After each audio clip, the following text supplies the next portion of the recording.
12e édition du Festival du désert, c'est les 12, 13 et 14 janvier prochains à Tombouctou. Le lancement officiel était marqué hier ici à Bamako par cette déclaration du Premier ministre. Nous serons tous à Tombouctou. La Miss de Bamako devient la Miss Ortem 2011. Zalia Toumaïga, 21 ans, étudiante en anglais, a été élue cette nuit. Elle gagne plus de 2 millions de francs CFA, une voiture et le prestige de la plus belle. Et puis le sport, basket, Super Coupe 2011 avec la double victoire du Stade Malien de Bamako. Les dames s'imposent face au Djoliba et chez les hommes, les blancs de Bamako battent l'Ice Police. Voilà pour les titres de cette édition. Mesdames, Messieurs, bonsoir, bienvenue. Les développements de tous ces titres dans un instant, mais avant, direction Koulouba où le président de la République a reçu ce matin successivement Charles Jocelyn, ancien ministre français de la coopération, et maître Sidiki Kaba, président d'honneur de la Fédération internationale des droits de l'homme. Aussi avec le premier, il a été question de paix, de sécurité, de développement. Avec le second, les entretiens ont surtout porté sur le projet de réforme constitutionnelle en cours au Mali et bien d'autres sujets relatifs aux droits de l'homme. Nous faisons le point avec Amadou Sankaré. C'est au Salon Mali que l'ancien ministre français de la coopération, Charles Jocelyn, a été reçu par le président de la République, Amadou Toumani Touré.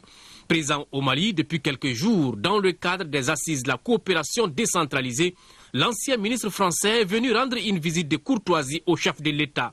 Entre les deux personnalités, il a été question de paix, de sécurité et de développement. On a parlé du Nord, on a parlé de la sécurité.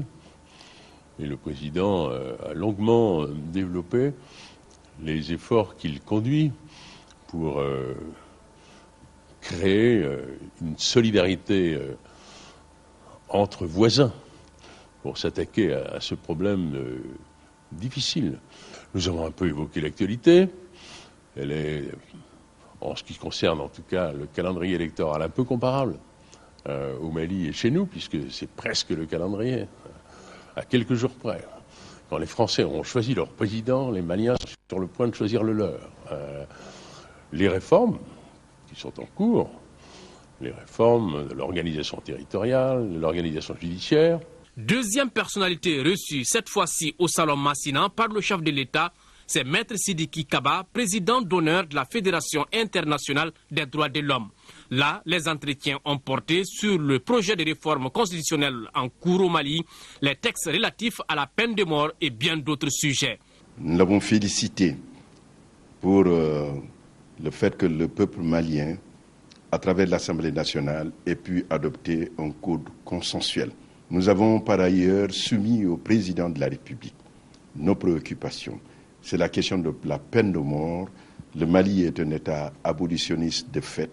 Nous avions souhaité, d'autant que le gouvernement, avec monsieur le ministre de la Justice, avait déjà adopté au sein du Conseil des ministres, depuis 2007, un projet de loi pour l'abolition de la peine de mort. Nous souhaiterions que l'Assemblée nationale puisse aujourd'hui tout simplement voter cette loi pour que le Mali devienne un pays abolitionniste. Nous avions enfin aussi discuté avec monsieur le président de la République de la nécessité d'organiser des élections libres, transparentes et crédibles. Charles Jocelyn et Maître Sidiki Kaba ont salué les efforts du président de la République en faveur de la consolidation de la paix au Mali. Week-end chargé pour le président de la République qui recevait hier les représentants des combattants d'origine malienne de retour de Libye. Ils étaient venus remercier le chef de l'État pour tous les soutiens et appuis dont ils ont bénéficié de la part des autorités depuis leur retour au Mali. Ils s'engagent par la même occasion à œuvrer pour la paix et la sécurité dans le nord du pays. Sidiki Dambélé. À l'image du colonel Waki Al-Ossad, ils sont environ 300 officiers de l'armée libyenne à regagner le Mali, leur pays d'origine, après le douloureux événement intervenu en Libye. Leurs représentants, avec en tête le colonel Waki Al-Ossad, sont venus remercier le président de la République pour tous les efforts consentis par les autorités et les communautés en vue de leur insertion sociale.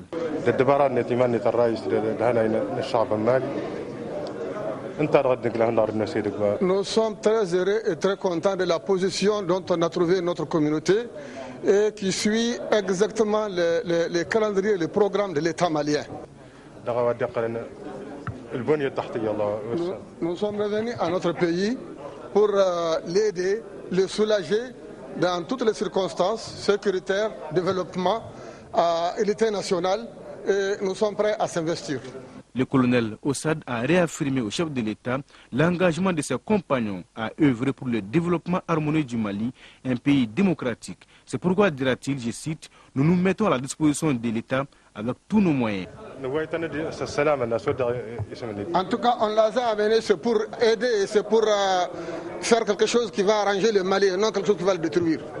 L'initiative du colonel Ossad et de ses compagnons a été soutenue par les communautés du Nord, en l'occurrence la communauté Imarade. Je lance un appel très vibrant à toutes les communautés du Nord en particulier et du Mali en général, à ce qu'elles se prennent la main dans la main, essayer de combattre n'importe quel fléau qui leur vient d'où que ce soit. Même message du ministre de l'administration territoriale des collectivités locales, le général Kafougouna Kone, qui a invité les uns et les autres à préserver les biens communs, le Mali. Quant au président de la République, il a vivement salué cette démarche qu'il a qualifiée de prise de position patriotique. Que nous nous retrouvons, que nous partons vers la paix. Je pense qu'une chose est sûre, c'est que la sécurité dans le nord du Mali est une affaire de tous. Mais nous ferons la sécurité du nord, surtout avec nos frères du nord. C'est avec eux que nous pourrons réussir de manière sereine et d'une manière pérenne la sécurité. Le Mali est ouvert, le Mali est démocratique. Nous ne refusons aucun dialogue. Et tous les enfants du Mali ont le même droit que tous, même droit que le président de la République, même droit que chacun. Amadou Toumani Touré n'a pas manqué de réitérer son appel à toutes les communautés du Nord, appel à l'union sacrée autour du Mali. Et nous serons tous à Tombouctou pour la 12e édition du Festival au désert prévu les 12, 13 et 14 janvier prochains. C'est une déclaration faite par le Premier ministre Cissé Mariam Kaïdama Sidibé. Le chef du gouvernement présidait cette nuit à l'Hôtel de l'Amitié la soirée de lancement du Festival du désert, cadre d'échange, de dialogue. Le Festival du désert, au-delà de son caractère de rassemblement festif, veut relancer le développement dans la région nord du Mali. Alpha Maïga. Des sonorités musicales qui annoncent bien les couleurs du festival au désert, communément appelé Festival d'Essakan. Essakan, des bandes de sable, une localité située dans le cercle de Gundam. Essakan est un mot tamashek qui signifie escale. Cette 12e édition, prévue les 12, 13 et 14 janvier prochains, c'est bien celle des interrogations. Cette prochaine édition du Festival au désert, vu la situation sécuritaire actuelle, aura-t-elle lieu comme prévu? Si oui, comment les organisateurs et leurs parrains s'y prendront-ils pour qu'elle se déroule dans de bonnes conditions? Le gouvernement de la République rassure. C'est notre soutien et notre solidarité avec toutes les régions du Nord pour leur dire qu'ils ne sont pas seuls dans ce combat contre le terrorisme. C'est pour leur dire que nous sommes là, nous sommes avec eux, nous les soutenons et que nous serons avec eux. Nous serons, Inch'Allah, si Dieu le veut, en janvier sur les dunes de Essakan. Le Festival du désert, c'est ce jugement socio-culturel économique, j'allais dire ce chantier de développement qui met en valeur la diversité culturelle. Ainsi, au-delà du rassemblement, depuis une décennie, les initiateurs veulent, à travers ce cadre d'échange, de dialogue, restaurer la paix d'une part, et relancer le développement au niveau des régions du Nord, d'autre part. Ceux qui ont fait ce qui a été fait à Tombouctou, soi-disant au nom de l'islam, que l'islam c'est d'abord la paix, la tolérance et le respect des autres. Nous allons tous prier pour celui qui est décédé. Nous allons continuer à prier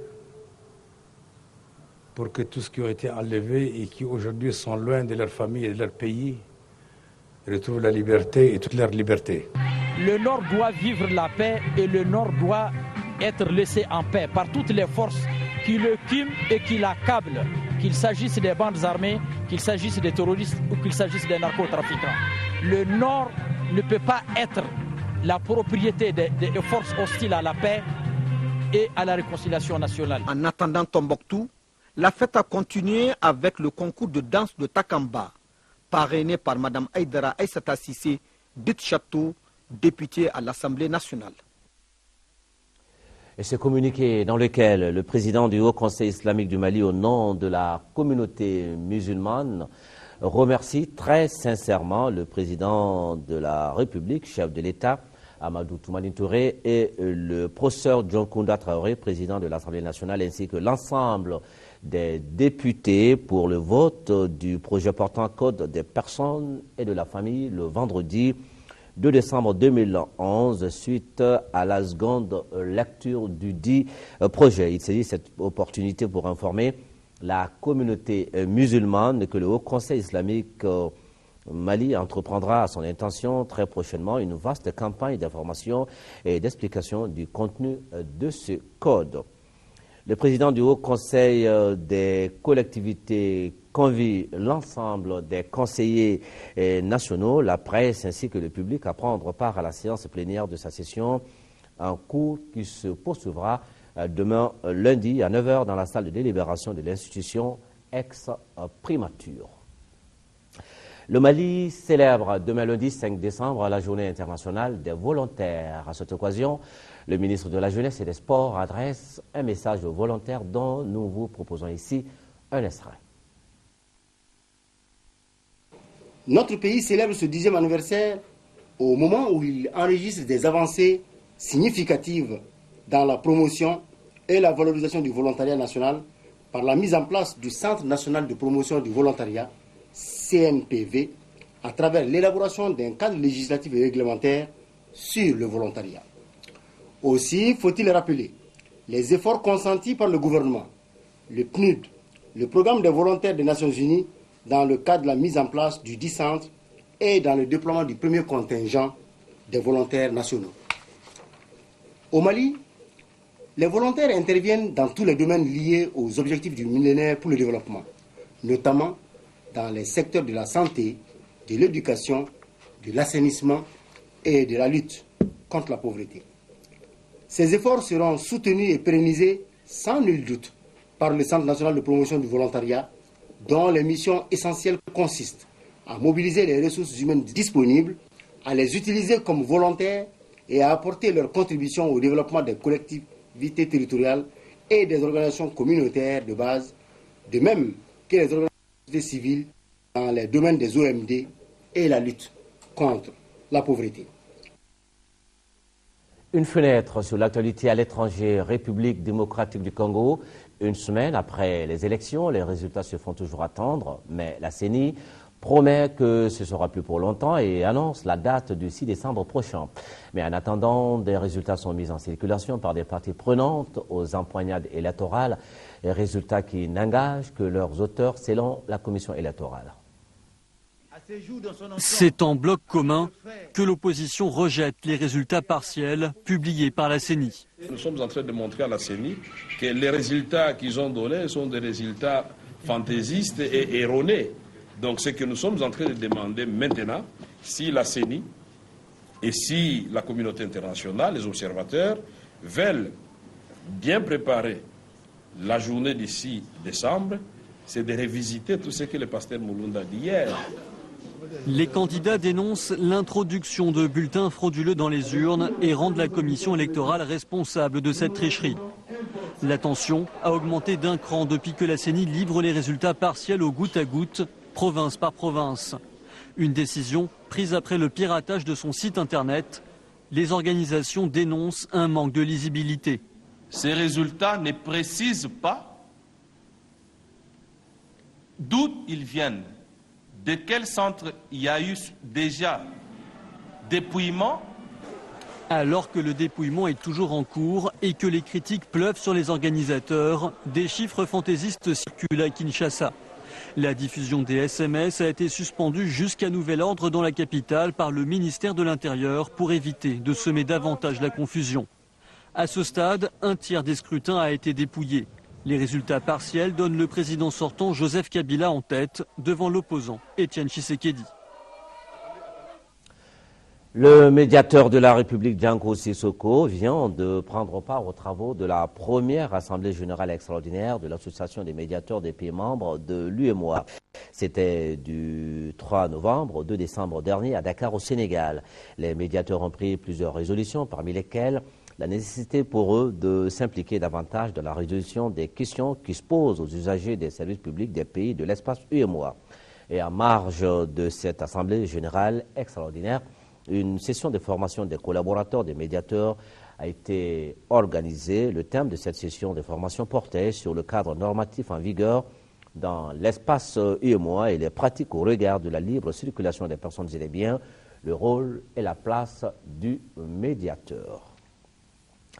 Les travaux de la première édition des États généraux du Conseil national de l'Ordre des pharmaciens du Mali ont pris fin cet après-midi à l'Institut national de recherche en santé publique, INRSP, venu de l'ensemble du territoire national.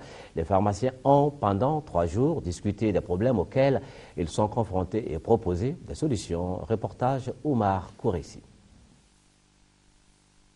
Comme à une séance d'exorcisme, les pharmaciens se sont lâchés. Sans acrimonie, ils ont identifié tous les problèmes de la pharmacie et de la science pharmaceutique au Mali. De la formation à la vente illicite des médicaments, en passant par l'administration pharmaceutique, l'industrie et la gestion hospitalière des pharmacies. Rien n'a été occulté. Des échanges souvent passionnants, mais à la fin consensuels, qui ont abouti à des recommandations dont l'application donnera à la profession toute sa noblesse. Les pharmaciens ont parlé sans tabou. Ils ont dit tout sur la vie des médicaments. Tous les invités aussi qui ne sont pas des pharmaciens qui sont restés avec nous pendant ces 3 jours ont aussi parlé de leur service et tout ce qu'ils peuvent amener comme contribution vraiment pour que les Maliens puissent être satisfaits globalement dans la gestion des médicaments. Les recommandations issues de ces assises concernent notamment l'élaboration de conventions collectives par branche d'activité dans le secteur privé, la formation des pharmaciens sur la bonne pratique en matière de gestion des ressources humaines ou encore la relecture des textes pour mieux définir les incompatibilités dans les différents tableaux de l'ordre ainsi que les conditions d'installation des pharmaciens fonctionnaires et retraités dans le secteur privé. Ces recommandations, parmi tant d'autres, si elles sont appliquées, pallieront beaucoup de lacunes dans le secteur, surtout en matière de formation où au Mali, le niveau des jeunes est en constante baisse. L'insuffisance de formation pratique, d'infrastructures adéquates ou d'enseignants qualifiés dans certaines disciplines pharmaceutiques explique pour beaucoup cette situation. L'ADEMA PSCJ a tenu à Ségou sa conférence régionale de section. Cette session a été une occasion pour les militants à la base et les responsables du parti, du comité exécutif national du parti d'échanger et sur la vie de l'ADEMA et les élections de 2012. Correspondance Candécila. L'ADEMA PSCJ plus fort que jamais. C'est sous ce slogan que la conférence de section de Ségou s'est déroulée. Cette conférence a été une occasion pour les responsables et militants à la base et les membres du comité exécutif national du parti d'échanger sur les actions menées et les dispositions pratiques par rapport aux échéances futures. Au niveau de la région, l'heure est à la grande mobilisation pour une participation positive à ces élections. Parce que tous les militants doivent être sensibilisés pour qu'ils puissent se mobiliser, aller s'inscrire, aller vérifier s'ils sont inscrits, s'ils ne sont pas inscrits. En tout cas, il fallait rectifier ce niveau pour que les gens s'inscrivent d'abord, pour avoir droit à des cartes de vote et aller accomplir son devoir de vote. Donc ça, c'était la première action. Bon, par rapport même à la structure, nous avons mobilisé en tout cas à tous les niveaux, surtout les jeunes, en tout cas pour qu'ils puissent descendre au niveau de la base, aller sensibiliser les gens dans ce sens-là. Pour les membres du comité exécutif national, l'unanimité du parti autour de la désignation de Dioncounda Traoré constitue une victoire pour le parti. Et déjà, un directoire de campagne bien notifié est à pied d'œuvre. Les militants ADEMA doivent rester mobilisés. Le parti ADEMA a un très bon esprit par rapport à la situation et nous sommes en train de travailler, nous sommes très occupés, nous avons un programme énorme et nous sommes en train vraiment de nous adonner à ce programme-là pour que l'ADEMA puisse aller aux élections à bonne date et gagner ces élections-là. Les militants ADEMA ont salué ce cadre d'échange et réitéré leur engagement à rester derrière les idéaux du parti. Les jeunes du Rassemblement pour le Mali de la commune 2 se mobilisent pour les élections générales de 2012. Ils ont organisé hier après-midi un meeting au terrain Sakali, une rencontre au cours de laquelle les jeunes du RPM se sont engagés à tout mettre en œuvre pour assurer à leur parti une victoire aux élections présidentielles de l'année prochaine. Bourama Traoré. Le terrain Sakali en commune 2 était noir du monde ce samedi après-midi. Une mobilisation des jeunes du Rassemblement pour le Mali pour un meeting d'information. Meeting au cours duquel les jeunes du RPM ont réaffirmé leur détermination et leur entière disponibilité à porter au pouvoir le président Ibrahim Boubacar Keïta en 2012. Pour ce faire, les militants du parti entendent poursuivre et intensifier leur opération de séduction. Au parti du Tissira, l'on est convaincu que la bataille électorale à venir sera très rude. Notre parti bénéficie d'une audience importante. Il s'agit pour nous de faire en sorte que cette audience puisse être transformée en vote lors des prochaines élections au profit de notre candidat Ibrahim Boubacar Keïta.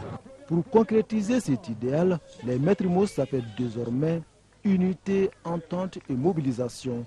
Et ce meeting d'information a permis aux jeunes de jauger la santé du parti au niveau de la commune 2. Nous avons 45 comités, 13 sous-sections. Et aujourd'hui, nous avons un potentiel humain de 2300 jeunes. Nous pensons qu'en commune 2, 2012, c'est déjà un coup KO. C'est notre slogan. Ce slogan deviendra-t-il une réalité? Seuls les jours à venir nous édifieront.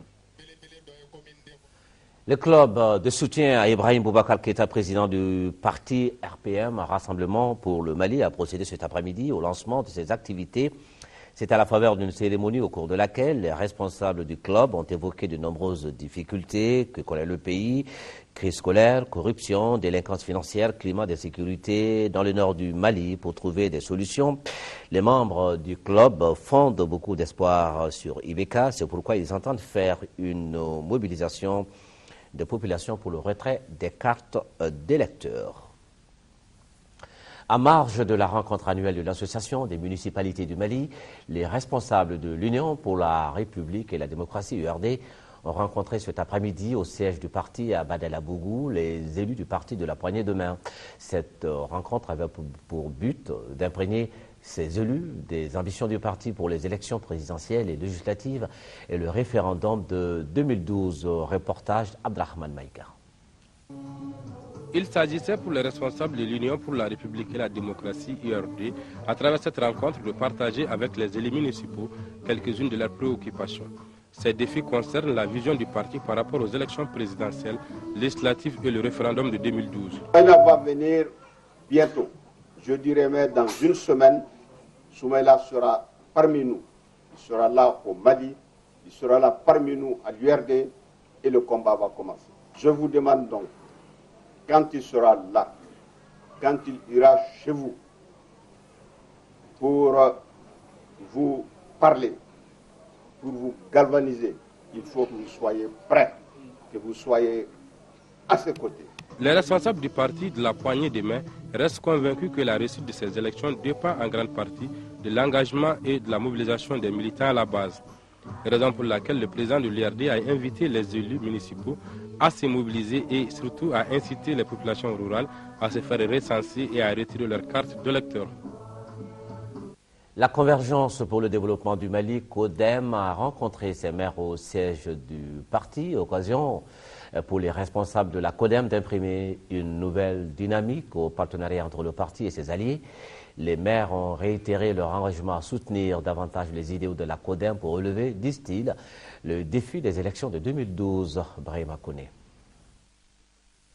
La Convergence pour le développement du Mali, CODEM, respecte une tradition, celle qui consiste à rencontrer les maires du parti pour discuter des grands défis à relever. La situation actuelle de notre pays nous permet de mieux comprendre la nécessité de notre engagement, à savoir une crise financière mondiale impactant négativement notre économie nationale. Cette rencontre avec les maires a été pour la CODEM une occasion de resserrer les liens avec ses alliés politiques.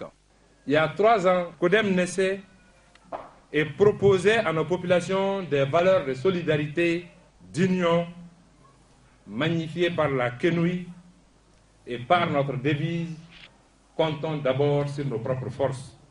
Pour le président de la CODEM, seul le Mali compte. Et le parti doit contribuer à relever les défis de la paix et du développement de ce pays. Les maires CODEM se sont engagés à œuvrer dans cette dynamique. Une équipe composée de membres du ministère de l'Agriculture, de l'ambassade des Pays-Bas, de SNV Mali et de la Chambre régionale de l'agriculture de Koulikoro vient de visiter dans les cercles de Douila et de Koulikoro les réalisations du programme de développement économique et rural de la région de Koulikoro, DRK. L'objectif de la mission, c'était d'aller toucher du doigt l'impact du programme, un programme qui tire vers sa fin dans l'amélioration des conditions de vie des populations. Plus d'1,2 milliard de francs CFA ont été investis par le DRK auprès des producteurs. Une correspondance de Seydou Traoré. C'est en prélude à la journée porte ouverte Chambre régionale d'agriculture de Koulikoro et le programme de développement économique rural de la 2e région que s'est tenue cette visite de terrain. De Djedougou, localité située à 80 km de Djouila, avec l'Union des producteurs de maïs, à Dumba Banani avec l'Union des producteurs de céréales, en passant par les producteurs de karité, de céréales à Djouila et ceux du sésame et pourguer à Koulikoro, le partenaire néerlandais et les responsables du ministère de l'Agriculture ont mesuré l'impact du programme DERC dans l'amélioration des conditions de vie des populations. J'ai vu à Beleko des femmes très enthousiastes qui étaient fières de montrer qu'elles ont appris pendant les 6 années du DERC des activités génératrices de revenus, des activités qui honorent la femme de façon générale, qui honorent la femme productrice paysanne. Je suis fière de voir que mes sœurs du monde rural aujourd'hui se battent, essaient d'apporter leur contribution à l'édification nationale. Aujourd'hui, nous sommes très fiers de l'appui de ce programme DERC, en ce sens que quand on voit les résultats obtenus, surtout en termes d'amélioration de la qualité de nos produits, je pense que le DERC en a beaucoup contribué à travers l'introduction de nouvelles technologies, techniques et technologies qui ont permis quand même d'améliorer et les céréales et le beurre de karité. De 2005 à 2011, le DERC a réalisé plusieurs activités auprès des populations, notamment l'achat d'équipements agricoles, la construction d'infrastructures, l'encadrement des producteurs et les frais de fonctionnement des unions. Il faut rappeler que dans les 3 cercles d'intervention qui couvrent le programme Banamba, Djouila et Koulikoro, 14 unions de coopératives ont été touchées pour un investissement de plus d'1,2 milliard de francs CFA. La ville de Barouli était en fête hier et la raison, c'était la commémoration du centenaire de sa première école, créée en 1911. Aujourd'hui, l'école est baptisée École El Hadj Djigui Diallo, le nom de son premier directeur. Le professeur Salikou Sanogo, ministre de l'enseignement de base, de l'alphabétisation et des langues nationales, a fait le déplacement à Adama Koulibaly. Ce bâtiment est la première école ouverte dans le cercle de Barouli. L'école carrément construite en pierre en 1911 comptait 3 classes. Elle avait le nom d'école rurale. Voici celui qui fut son premier directeur. Il s'appelait El Hadj Djigui Diallo. J'assiste à une fête de l'école. Non seulement une fête de l'école, mais une fête de l'instruction, de l'éducation, de l'enseignement et une fête des enseignants. Car j'assiste à une reconnaissance formidable du rôle que les enseignants, en particulier les directeurs de cette école, ont joué ici à Barouli. Des anciens de l'école, responsables de l'école malienne, la famille Djigui Diallo était venue appuyer les initiateurs de cette fête. Une cérémonie qui a été marquée par des moments d'intense émotion pendant les témoignages, les échanges entre aînés, cadets et anciens maîtres de cette école. Si le professeur Salikou Sanogo a remercié les autorités de Barouli et les organisateurs de cette fête, il n'a pas aussi manqué de les inviter à doubler d'efforts pour la scolarisation des enfants faibles par rapport aux autres localités de la région de Ségou. C'est seulement 26 671 enfants sur 37 376 scolarisables qui fréquentent l'école. En 2010, le taux brut de scolarisation dans le centre d'animation pédagogique de Barouli était de 76% pour les garçons 56,2% pour les filles et 66% pour l'ensemble filles et garçons. Une cérémonie au cours de laquelle beaucoup de hauts cadres ayant fréquenté cette école et ceux aussi ayant donné un appui nécessaire ont été récompensés avec des diplômes de reconnaissance. Le ministre, avant de quitter Barawili, a laissé des fournitures scolaires pour l'école. Pour la 11e année consécutive, la communauté allemande à Bamako organise avec l'appui de l'ambassade d'Allemagne et des organisations de développement présentes au Mali le marché de Noël à Santa. L'événement a été lancé ce week-end même donc dans le parc du Palais de la Culture Amadou en Pateba. Au programme, comme chaque année, exposition, danse, chant, dégustation et défilé de mode. Adama Sissoko. Le marché de Noël Santa est un événement majeur dont la popularité grandissante attire de plus en plus de visiteurs dans le parc du Palais de la Culture. Les sommes collectées sur les billets d'entrée seront reversées aux associations travaillant en faveur de groupes défavorisés. Et comme toujours, les communautés allemandes et maliennes se sont retrouvées pour des moments forts. La formule a eu de la réussite, aussi bien auprès du public qui est venu de plus en plus nombreux, mais surtout aussi auprès des artisans bamakois et même de la région. La communauté allemande est un peu fière d'offrir ça au public bamakois maintenant chaque année. Il n'y a pas de meilleur cadre puisqu'il s'agit pratiquement d'une fête à la veille de congé de Noël, donc fête de l'enfant, fête qui parle d'enfant, parle d'amour, parle d'innocence. Je félicite l'association des ressortissants du pays ami qu'est l'Allemagne pour cette initiative qui de chaque année prend de l'ampleur. Pour cette 11e édition, ce sont plus d'une centaine d'artisans qui ont exposé. Un autre constat est que d'année en année, les organisateurs procèdent à des innovations. J'ai participé au Santa depuis le début, il y a 11 ans. Cette année, je pense que la plus grande innovation, c'est qu'il y a plus de monde, plus d'exposants, plus de visiteurs. Une innovation, c'est qu'il y a plusieurs Africaines, des stylistes qui sont en train de présenter les défilés de mode. Il y a des nouveaux artistes qui sont en train de présenter qui n'étaient jamais là. Les visiteurs ont pu déguster des spécialités culinaires typiquement allemandes. Il leur a été également proposé un programme culturel varié avec à la clé la musique et des défilés de mode.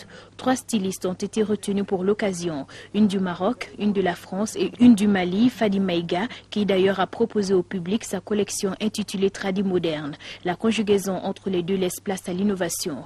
Pour petits et grands, cette journée constitue un moment fort de solidarité qu'Allemands et Maliens ont en partage pour venir en aide aux enfants défavorisés. Autopsie d'une succession, c'est le titre d'un film documentaire projeté à la pyramide du souvenir. C'est une initiative du Cinégrain. Il s'agit, selon les organisateurs, d'informer le public que le film documentaire est un moyen d'éveil de la conscience. Ils appellent cela mettre le cinéma au service de la citoyenneté. Alpha Maïga. Le film documentaire est un moyen d'informer, surtout sensibiliser les uns et les autres sur plusieurs sujets. Les élections générales au Mali, c'est pour bientôt. Et c'est dans ce cadre que les initiateurs de la projection de films ont choisi le documentaire intitulé « Autopsie d'une succession ». C'est un film togolais, mais c'est un film quand même politique assez fort aussi. Un film qui montre comment, depuis la mort du père Yadema, comment le fils est arrivé au pouvoir. Et je trouve que c'est un film qui est, en tout cas dans un contexte aujourd'hui au Mali, à l'approche des élections, c'est bien quand même d'éveiller un peu la conscience des jeunes sur les enjeux des votes et aussi de tout ce qu'il y a autour des élections. Il faut que les gens se rendent compte que c'est d'abord important d'aller voter et aussi pourquoi aller voter et de savoir choisir son candidat. L'initiative est de Cinégrain, une association qui chaque mois projette ici à la pyramide du souvenir un film documentaire. Le documentaire est un moyen très fort pour sensibiliser les gens, pour informer les gens et pour éveiller la conscience collective. Donc c'est pour ça que nous voulons vraiment mettre le cinéma au service du peuple et au service de la citoyenneté pour que les gens se rendent compte de la réalité que nous vivons ici au Mali et en Afrique. Au terme de la projection, il s'en est suivi un débat autour du sujet. Elle s'appelle Zaliatou Maïga, elle a 21 ans, étudiante en anglais. Elle était Miss Bamako, mais depuis hier soir, elle est devenue Miss ORTM 2011. Une consécration obtenue à l'issue de la finale jouée cette nuit. Sa première dauphine est Cynthia Boni de Mopti et sa deuxième dauphine est Leila Touré de Gao. La Miss ORTM 2011, Zaliatou Maïga, gagne 2 millions de francs CFA, offert par la Sotelma Malitel, sponsor officiel. Une voiture offerte par le comité syndical de l'ORTM avec l'appui de Afrique Motors. De nombreux cadeaux et surtout le prestige de la plus belle des postulantes. Modibo Soirée revient sur cette soirée avec quelques séquences choisies. À partir de cet instant, elle devient la plus belle fille du Mali, en tout cas pendant une année. Zaliatou Maïga, étudiante à 21 ans du haut de son mètre 76 pour 50 kg Miss Bamako est élue Miss ORTM 2011 par un jury composé de 7 membres. À ses côtés, Cynthia Boni, Miss Mopti, première dauphine, et Leila Touré, Miss Gao, deuxième dauphine. Il s'agit d'une consécration pour Zaliatou Maïga dans une compétition entre 12 postulantes à la couronne.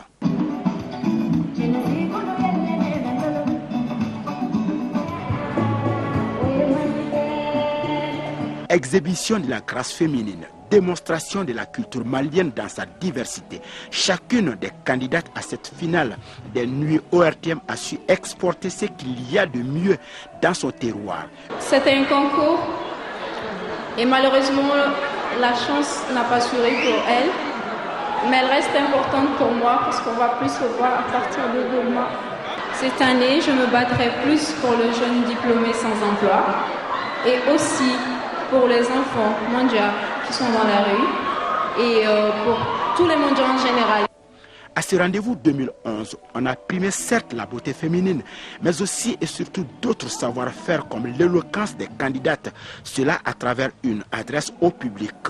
La paix et l'union, la sécurité au Nord Mali, la lutte contre les maladies, la crise financière, le rôle de la femme africaine dans la politique et bien d'autres sont autant de messages qui ont meublé ce passage.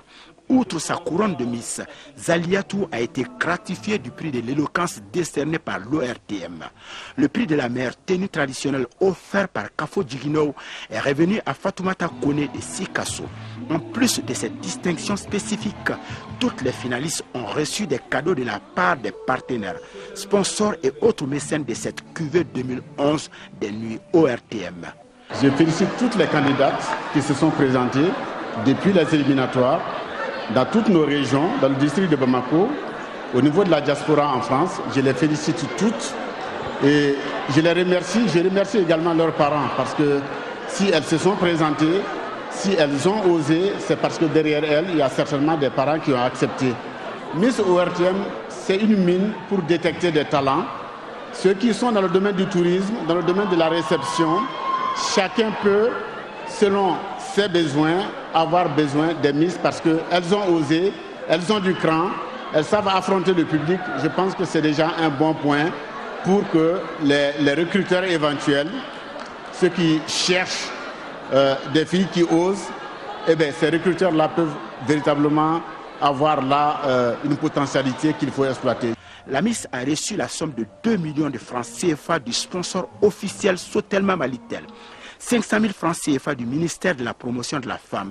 Elle gagne aussi cette voiture de marque BYD d'une valeur de 6 500 000 francs CFA offerte par le comité syndical de l'ORTM avec l'appui de Afrique Motors. La première et la deuxième dauphine ont respectivement reçu 1 500 000 francs CFA et 1 million de francs CFA.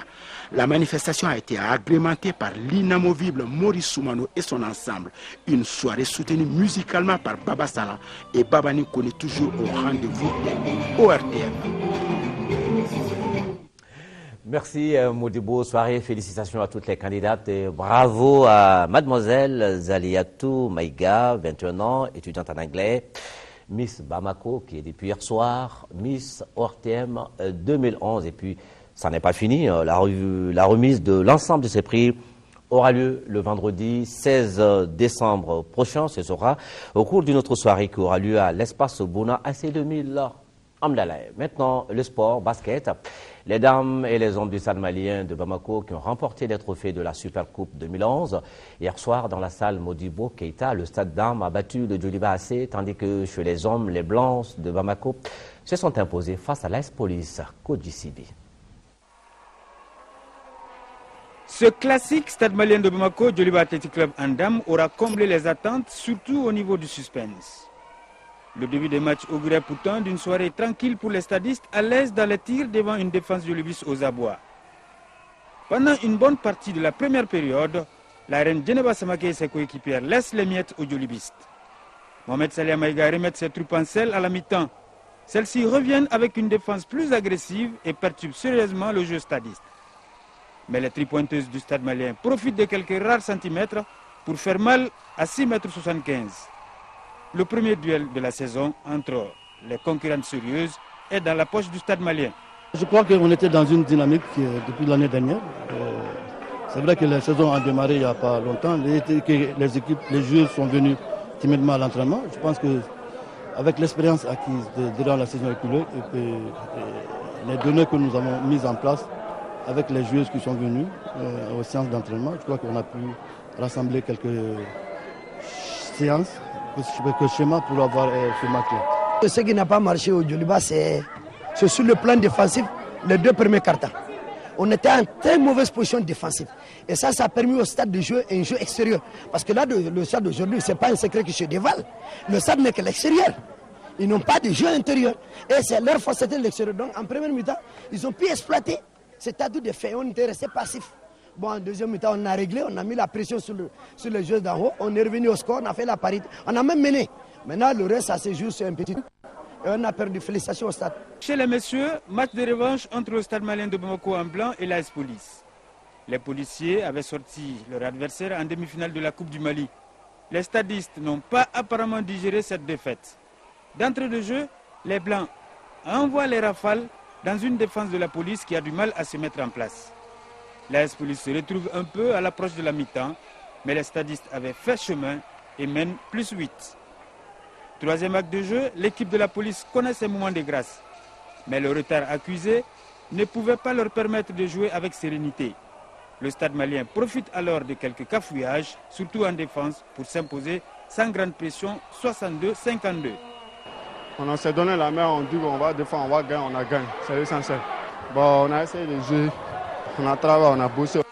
La nouvelle saison démarre bien dans la famille du stade malien de Bamako avec ses doubles sacres. Juste après cette édition qui s'achève, la version bas maintenant des interventions de la rencontre d'hier à Koulouba entre le président de la République et nos compatriotes revenus de Libye avec armes et bagages. À la suite de ce bulletin spécial présenté par Ibrahim Suleiman Koulibaly, vous pourrez suivre un magazine d'une vingtaine de minutes qui va porter sur la conférence de presse co-animée par le ministre de l'Agriculture et le ministre de la Communication, porte-parole du gouvernement sur la sécurité alimentaire dans notre pays. Puis, à suivre, question d'actualité dans nos programmes ce soir, comment vivre avec son diabète, c'est le sujet de questions d'actualité de ce soir. Des diabétologues qui sont les invités de cette émission vous édifieront sur les différents types de diabète ainsi que les facteurs de risque à éviter. Question d'actualité, c'est aux alentours de 22 h. Présentation, animation Niaza à Koulibaly. Demain pour le journal, 10h-13h, à 7h Ibrahim Maïga, 18h, 20h Ndeye Sissoko. Merci de rester sur le RTM. Vous avez raison. Bonsoir.